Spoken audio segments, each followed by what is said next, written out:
Nah, jangan dikatakan kita nggak toleransi. Enggak, kita sangat toleransi, saudara. Toleransi dengan kedatangannya, toleransi dengan penyambutan negara, silakan. Toleransi, silakan dia mau pakai stadion utama Senayan atau GBK, silakan, silakan. Dia mau bikin misa akbar yang hadir mungkin ratusan ribu atau jutaan umat Katolik, silakan. Umat Islam tidak boleh mengganggu, haram umat Islam mengganggu. Itu toleransi ya, ikhwan. Itu toleransi. Ya, artinya kita persilakan mereka ibadah dengan tenang, ritual dengan tenang. Cuman kita ingin menyerukan umat kita nih, umat Islam. Nah, jangan mengganggu, tapi juga jangan hadir. Jangankan hadir, nonton di TV-nya gak usah ya, ikhwan. Gak usah. Mereka punya agama lakum dinukum waliyadin. Kita punya keyakinan, jangan kita campur aduk agama kita dengan agama lain. Kira-kira jelas tidak? Paham semua? Nah, jadi seruan saya jelas tuh. Yang pertama, saudara hargai, hormati kunjungan kedatangan daripada Paus Fransiskus tersebut. Kemudian kita semua jaga keamanan, kenyamanan umat beragama lain yang ingin melakukan ibadah.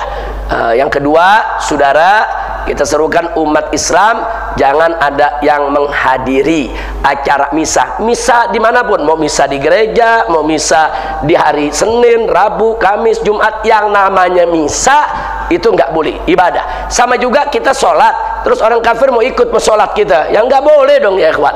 Pas orang kafir ikut sholat sama kita sebelum dia masuk Islam.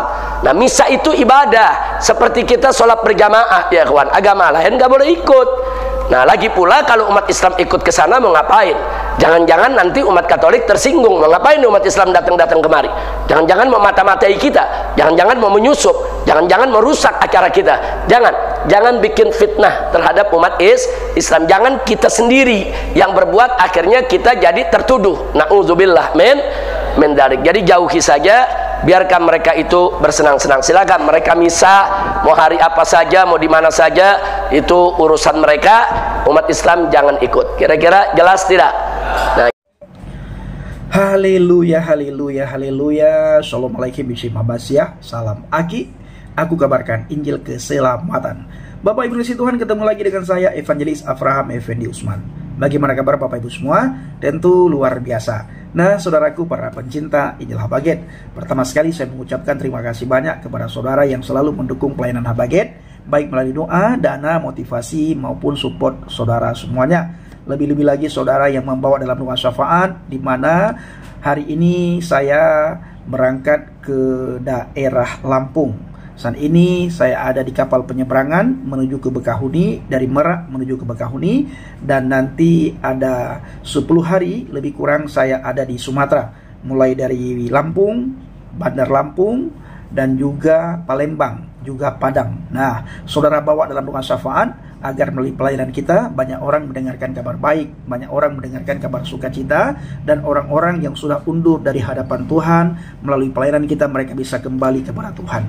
Lebih-lebih lagi yang paling penting adalah mereka yang mendengarkan Injil yang salah selama ini dari orang yang salah, Injil yang salah yang diperdengarkan dari sumber yang salah. Kita bisa meluruskan mereka, karena banyak sekali orang-orang di sekitar kita Bapak Ibu, mereka menceritakan tentang Yesus yang lain, Yesus yang tidak mati di atas kayu salib. Mereka menceritakan tentang Yesus yang diserupakan. Mereka juga menceritakan tentang Injil-Injil yang lain yang sangat bertentangan dengan Injil yang kita imani, dengan Injil yang kita baca, dengan Injil yang menjadi pegangan kita Bapak Ibu ya, firman Tuhan yang menjadi pegangan kita. Saudaraku, timbul pertanyaan, kenapa saudara-saudara kita dari Muslim itu begitu benci mereka kepada Rasul Paulus? Bapak Ibu tahu kenapa? Ya, kenapa Muslim membenci Rasul Paulus? Nah, jawabannya saudara, karena Rasul Paulus lah yang mengutuk orang-orang yang memberitakan Injil yang lain. Rasul Paulus mengutuk orang-orang yang memberitakan Yesus yang tidak disalib, orang-orang yang memberitakan Yesus yang diserupakan. Rasul Paulus sangat marah, dikutuk oleh Rasul Paulus. Tertulis dalam Galatia 1 ayat 8, seperti yang telah kami katakan dahulu. Nah, ini tertulis dalam kitab Galatia saudara. Seperti yang telah kami katakan dahulu, sekarang kukatakan sekali lagi, jikalau ada orang yang memberitakan kepadamu suatu Injil yang berbeda dengan apa yang telah kamu terima, terkutuklah dia. Terkutuk saudara. Ini kata Rasul Paulus. Makanya saudara-saudara dari seberang saudaraku, mereka benci kepada Rasul Paulus gara-gara hal ini. Ya. Yang kedua, yang membuat mereka benci kepada Rasul Paulus adalah karena Rasul Paulus bukan membawa Injil ke seluruh pelosok daerah. Dia bukan saja memberitakan Injil ke daerah di mana dia lahir. Bukan saja di wilayah Israel, tetapi keluar Israel, di luar Israel. Nah, dia beritakan Injil. Ini membuat saudara-saudara kita dari seberang marah dan tidak suka kepada Rasul Paulus. Makanya segala hal yang jahat, segala hal yang keji, mereka fitnahkan kepada Rasul Paulus. Saudaraku yang dikasihi Tuhan, para pencinta Injil Habagen, Bapak Ibu, tadi kita sudah sama-sama melihat, menyaksikan bagaimana komentarnya Bapak Habib Rizik Syihab, ya. Bagaimana komentar beliau terhadap Paus Fransiskus dan terhadap misa yang dilakukan oleh saudara-saudara kita Katolik di GBK kemarin yang dipimpin langsung oleh Bapak Paus Fransiskus. Itu komentar Habib Rizik luar biasa Bapak Ibu ya. Saya memberikan hormat kepada Habib Rizik terhadap komentarnya saudaraku ya, terhadap komentar beliau yang luar biasa. Berbeda sekali dengan komentar Ustadz Alfian Tanjung. Kalau Ustadz Alfian Tanjung Bapak Ibu, Ustadz Alfian Tanjung bahkan meminta supaya Paus Fransiskus dideportasi. Luar biasa ya, luar biasa. Jadi berbeda sekali orang-orang yang orang-orang yang memberikan pandangan terhadap Bapak Paus Fransiskus. Berbeda saudaraku.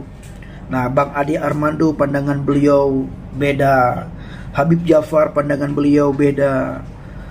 Banyak tokoh-tokoh muslim yang lain Bapak Ibu yang memberikan komentar yang positif. Ya, termasuk Habib Rizik memberikan komentar yang positif. Tetapi Bapak Ustadz Alfian Tanjung itu komentarnya luar biasa saudaraku ya, luar biasa komentarnya. Bapak Ibu, saya ingin mengajak kita semuanya untuk membaca dalam Injil Matius 12 ayat 33 sampai dengan ayat yang ke-35. Untuk mendapat buah yang baik, pohonnya harus subur. Kalau pohonnya tidak subur, buahnya tidak baik juga. Subur tidaknya suatu pohon diketahui dari buahnya.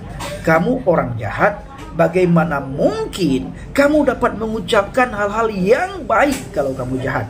Apa yang diucapkan oleh mulut, itulah yang melimpah dari hati. Orang yang baik mengucapkan hal-hal yang baik karena ia penuh kebaikan. Sebaliknya, orang yang jahat mengucapkan hal-hal yang jahat, saudaraku ya. Luar biasa.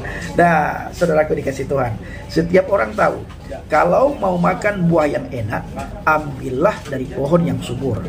Buah dari pohon yang buruk pasti tidak enak, karena setiap pohon dinilai dari buah yang dihasilkannya. Hai kamu keturunan ular berbisa, bagaimana mungkin kamu orang jahat mengeluarkan kata-kata yang baik? Karena perkataan yang keluar dari mulut orang ditentukan oleh hati orang itu. Jika orang itu baik dan isi hatinya baik, maka kata-kata yang keluar dari mulutnya juga baik. Jika orang itu jahat dan isi hatinya jahat, maka kata-kata yang keluar dari mulutnya juga jahat. Tetapi aku berkata kepadamu bahwa pada hari pengadilan setiap orang akan bertanggung jawab atas setiap perkataan yang pernah diucapkannya, bahkan yang dia ucapkan dengan sembarangan. Waktu Elohim mengadili setiap manusia, semua kata-kata yang pernah kamu ucapkan akan menjadi bukti untuk memuluskan apakah kamu dihukum atau dibenarkan. Nah, saudaraku ini kasih Tuhan, luar biasa firman Tuhan ya. Engkau dikenal dari buahnya, dan buah yang baik pasti berasal dari pohon yang baik.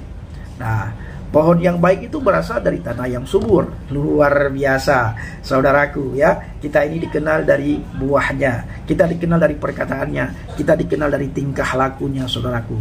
Makanya kita anak-anak Tuhan wajib mencerminkan buah-buah roh, ya. Itu wajib, saudaraku. Ya, karena orang-orang di luar sana, bagaimana mereka melihat kekristenan, pandangan mereka tentang kekristenan itu luar biasa jahatnya, saudara. Tetapi ketika mereka melihat tingkah laku kita orang Kristen sesuai dengan kitab Galatia 5 ayat 22 dan ayat 23, di situ ditulis, tetapi buah roh ialah kasih, sukacita, damai sejahtera, kesabaran, kemurahan, kebaikan, kesetiaan, kelemah lembutan, penguasaan diri. Tidak ada hukum yang menentang hal-hal itu. Nah, saudaraku, apa yang tertulis dalam Galatia 5 ayat 22 sampai dengan ayat 23, tidak ada hukum satupun yang bisa menentang hal tersebut. Sejak dunia diciptakan sampai tahun 2024 ini, belum ada satupun hukum yang menentang hal itu. Belum ada satupun hukum yang menentang kasih. Belum ada satupun hukum yang menentang sukacita. Belum ada satupun hukum yang menentang damai sejahtera, kesabaran, kemurahan, kebaikan, kesetiaan, kelemah lembutan, penguasaan diri. Tidak ada satupun hukum yang menentang hal itu mulai dunia diciptakan sampai hari ini tahun 2024. Ya, belum ada. Makanya orang Kristen wajib tinggal di dalam firman Tuhan. Wajib ditinggal di dalam Alkitab, di dalam firman. Wajib tinggal di dalam Yesus. Wajib bergaul karib dengan firman. Erat melekat intim dengan firman, agar buah-buah roh itu muncul, agar buah-buah roh itu hidup, agar buah-buah roh itu dilihat oleh orang. Apabila kita Kristen hanya Kristen KTP, Kristen hanya di mulut, tapi tidak kita tinggal di dalam Kristus, kita bukan pengikut Kristus, Bapak Ibu, maka orang akan melihat bukan buah roh, kebalikan daripada buah roh itu. Orang akan melihat kejahatan, orang akan melihat kita hidupnya tidak seperti hidup orang Kristen, tapi hidup orang dunia. Suka menghina, suka mencaci maki, suka mengolok-ngolok, suka memfitnah, suka hal-hal yang jahat kita lakukan. Tetapi bila kita berada di dalam firman Tuhan, maka buah-buah roh itu akan muncul. Nah, saudaraku dikasih Tuhan, para pencinta Injil Habaget, sebentar lagi kapal sudah dekat, Bapak Ibu, sudah nyampe. Dan Bapak Ibu sekali lagi bawa dalam doa syafaat agar melalui pelayanan kita banyak orang dikuatkan, banyak orang dimenangkan, dan banyak orang mendengarkan kabar baik, kabar sukacita, mendengarkan firman Tuhan, mendengarkan Injil, sampai akhirnya orang itu mengambil keputusan untuk percaya kepada Yesus. Terima kasih. Shalom alaikum bishim Hamasiyah. Salam Aki. Aku kabarkan Injil keselamatan. Bapak Yahweh bishim Adonai Yesus Hamasiyah. Berwah peris memberkati kita semua. Haleluya. Amin. Salam bertadi. Terima kasih.